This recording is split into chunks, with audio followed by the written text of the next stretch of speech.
Assalamualaikum warahmatullahi wabarakatuh.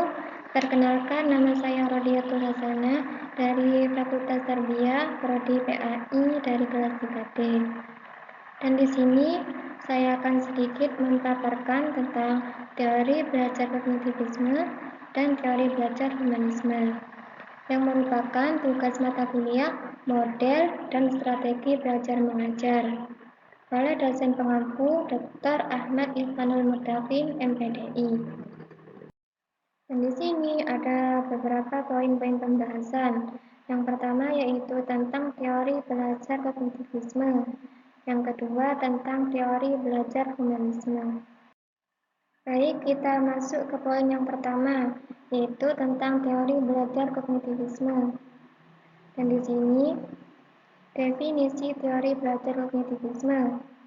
Kognitivis itu sendiri berasal dari kata cognition atau knowing yang artinya mengetahui.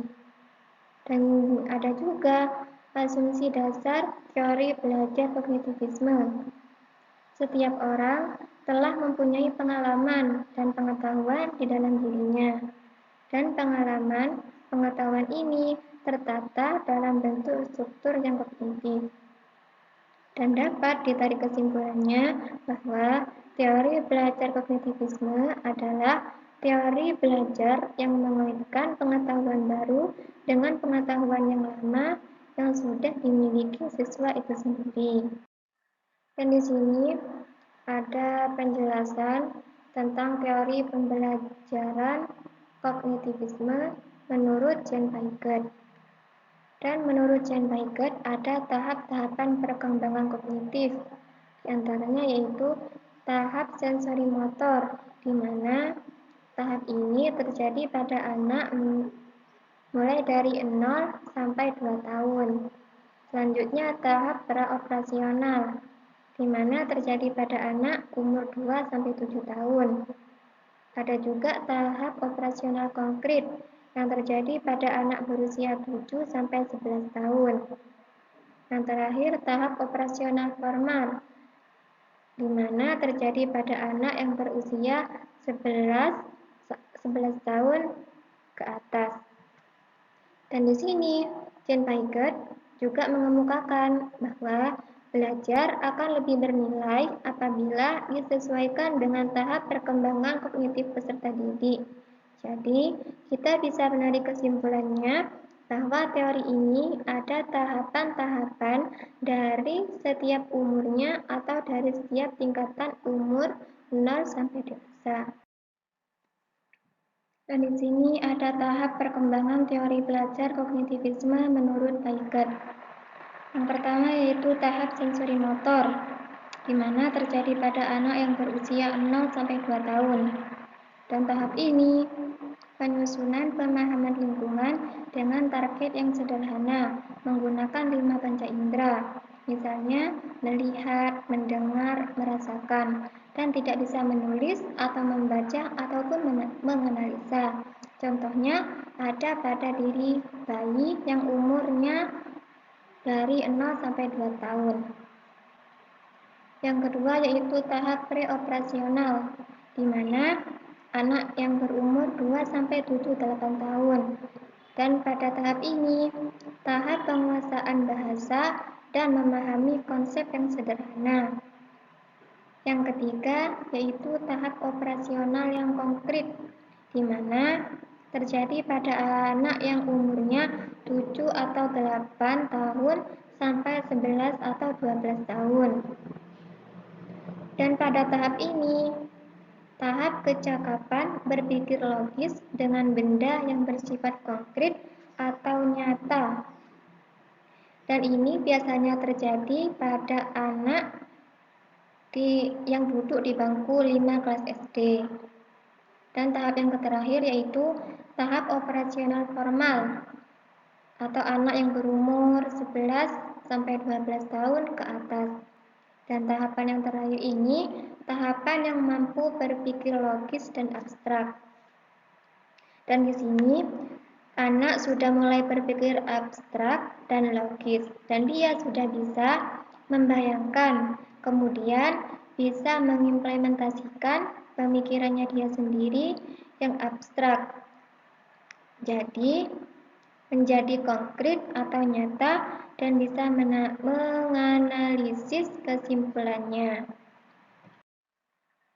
Nah, tadi kita sudah membahas tentang tahapan perkembangan kognitif menurut Jean Piaget, dan selanjutnya kita akan membahas tentang tahapan proses belajar menurut Piaget. Di sini ada beberapa tahap-tahapan proses belajar menurut Piaget. Yang pertama yaitu asimilasi. Asimilasi ini merupakan gabungan antara datangnya materi baru, kemudian dimunculkan materi lama. Yang kedua, akomodasi. Akomodasi itu sendiri merupakan penyesuaian materi lama dengan materi baru. Yang ketiga, ekuilibrasi merupakan keseimbangan atau kesinambungan antara asimilasi dan akomodasi, sehingga hasil yang akan dicapai menjadi lebih baik. Dan di sini ada beberapa ciri-ciri teori belajar kognitivisme. Di antaranya yang pertama, yaitu mementingkan apa yang ada pada diri siswa atau disebut dengan nativistik. Yang kedua, mementingkan keseluruhan atau disebut dengan holistik.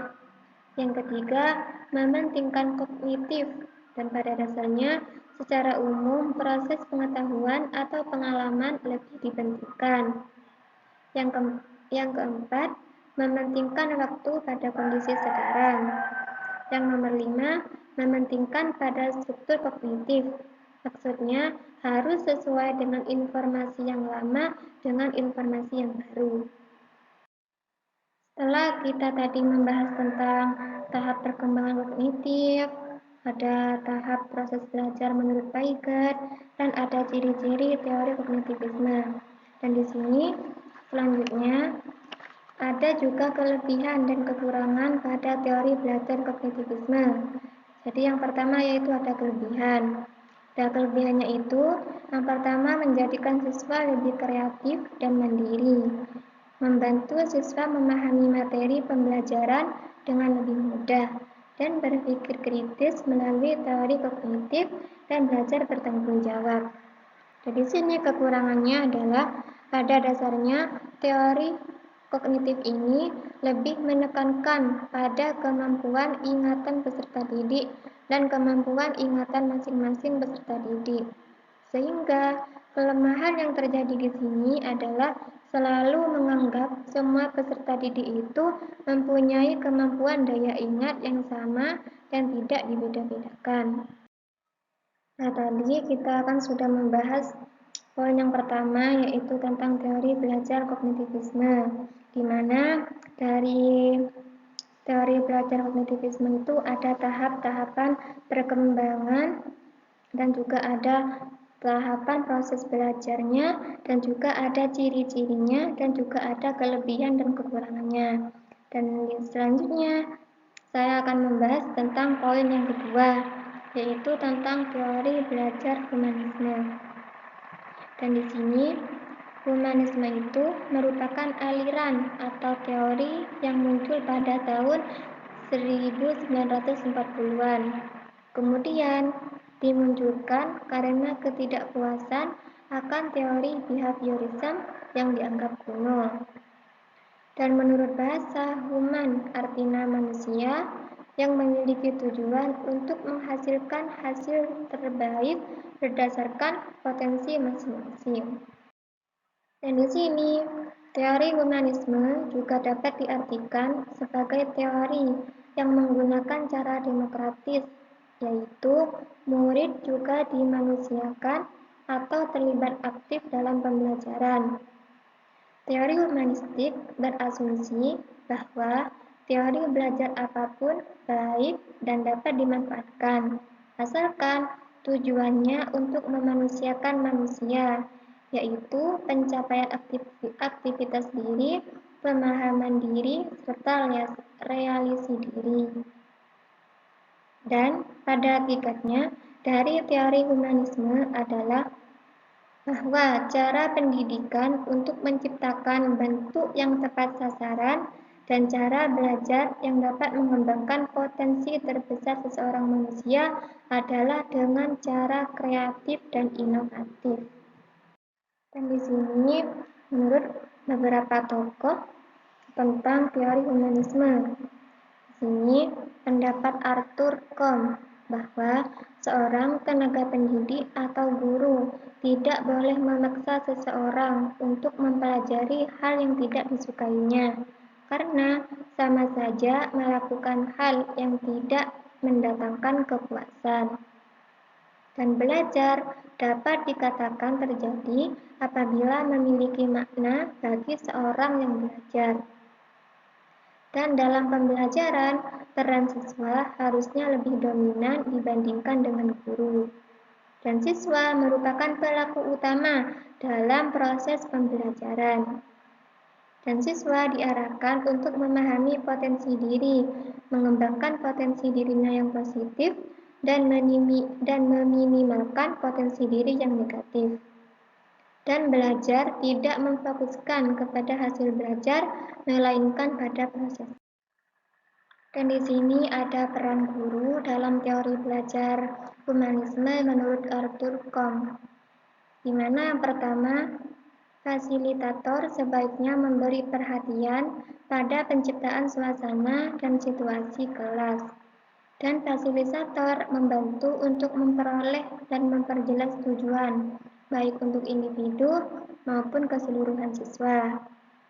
Yang kedua, mempercayai adanya keinginan diri masing-masing siswa untuk melaksanakan tujuan-tujuan yang bermakna bagi dirinya, sebagai kekuatan pendorong yang tersembunyi di dalam belajar yang bermakna. Yang ketiga, mencoba mengatur dan menyediakan sumber-sumber untuk belajar yang paling luas dan mudah dimanfaatkan pada siswa untuk membantu mencapai tujuan mereka. Dan di sini juga ada proses pembelajaran menurut Arthur Combe. Yang pertama yaitu merumuskan tujuan belajar yang jelas, mengusahakan partisipasi aktif siswa melalui kontrak belajar yang jelas, jujur, dan positif. Mendorong siswa untuk mengembangkan kesanggupan siswa untuk belajar atas inisiatif sendiri.